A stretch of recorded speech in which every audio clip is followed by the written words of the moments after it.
Hi movie lovers, welcome back to Movie Story Channel. Today we are going to talk about a horror sci-fi film titled Sputnik, which was released in 2020. Expect full spoilers ahead. Enjoy the movie. In 1983, up in the Orbita-4 spaceship, cosmonauts Konstantin Veshnyakov and Kirill Averchenko are preparing to return to Earth. As they begin their descent, their shuttle experiences turbulence.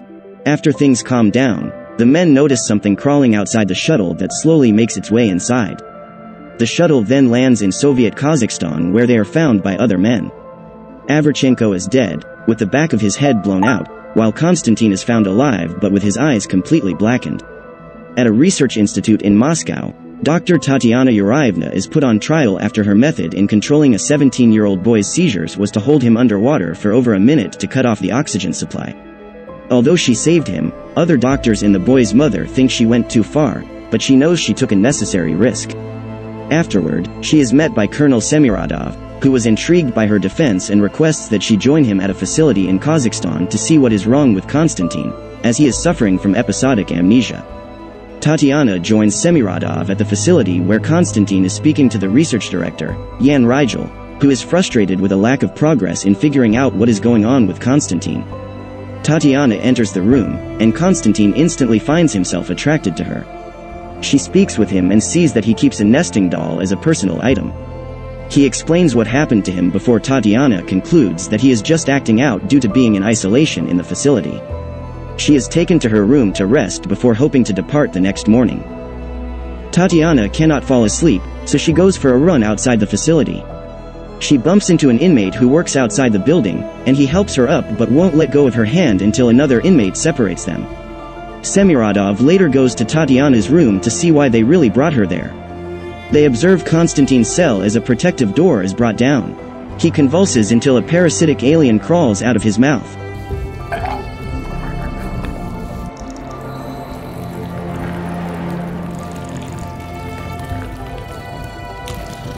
Tatiana stands just outside the door facing the creature, who lunges at the door.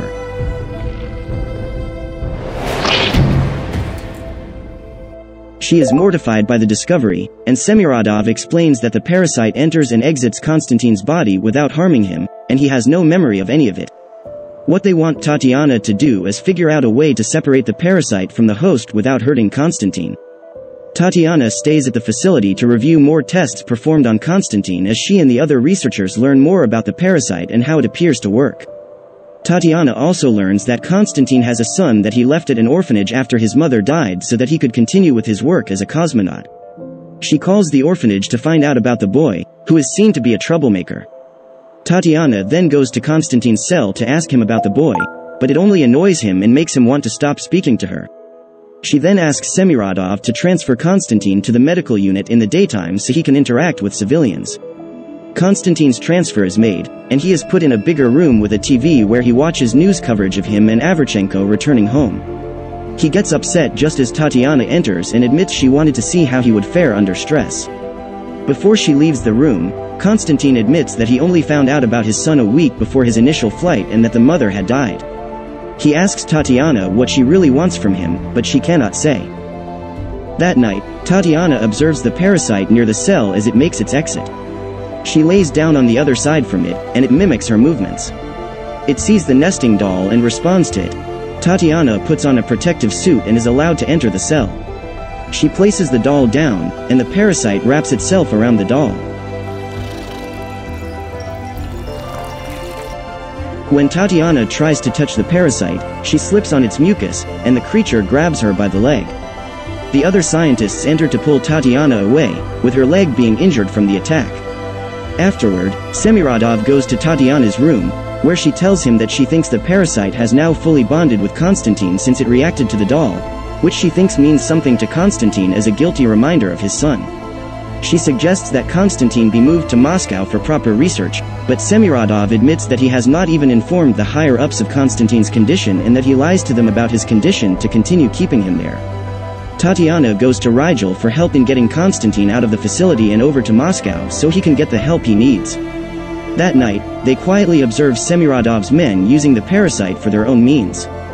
They witness the higher-ups bringing in an inmate into a cell where they wait for the parasite to exit Konstantin's body and then tear the head off the inmate. Tatiana is almost discovered until the soldier that nearly finds her gets distracted. Before they continue with their plan, Rigel tries to tell Tatiana that they are on the verge of a big discovery with how the alien acts, but she argues that it will only be used to kill innocent people if left in Semiradov's hands. Tatiana spends more time with Konstantin as she plans to break him out. He admits to her that he does remember everything that the parasite experiences, but knows that if Semiradov knew, he would never let Konstantin go. He shows Tatiana that they have kept Avrchenko's body to continue observing him. She learns that he was suffering from Addison's disease, and that's most likely why the parasite could not bond with him. Konstantin doesn't want to end up like him, but he is also afraid to leave. When Tatiana talks to Semiradov again, he reaffirms that their goal is to find a way to control the parasite. During another test in which Semiradov tries to have the parasite kill an inmate, Tatiana chooses to go in and sing "Million Roses," which is a song that Konstantin is fond of.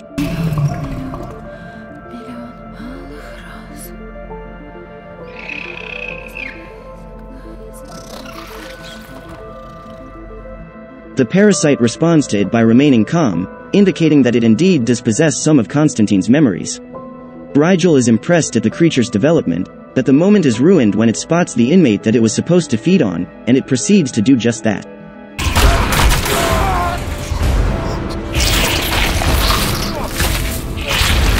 Semiradov then approaches a horrified Tatiana and learns that Konstantin still cannot fully control the parasite, so Semiradov will keep her there until that goal is achieved. Later that evening, Tatiana and Rigel commence their breakout of Konstantin. Although he is reluctant to go with them at first, Tatiana convinces him and he leaves with her. Semiradov finds out and orders his team to go after them. He finds Rigel calling for help and executes him. As they are cornered by gunmen, Konstantin finally achieves control of the parasite and uses it to kill the soldiers.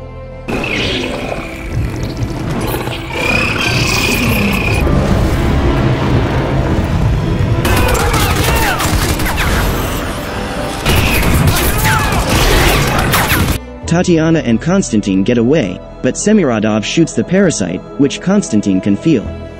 As the day comes, Semiradov catches up to Tatiana and Konstantin with his men.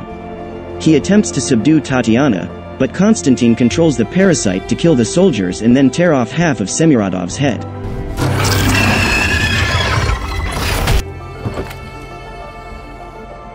Moments later, the parasite finally dies. Konstantin is okay, but as authorities are preparing to arrive, he has one final moment with Tatiana before he shoots himself dead to avoid any further containment. Tatiana is left devastated by the ordeal. The end. We hope that you enjoyed the movie. Thank you for watching, and don't forget to subscribe to our channel for more new movie recaps. Goodbye for now.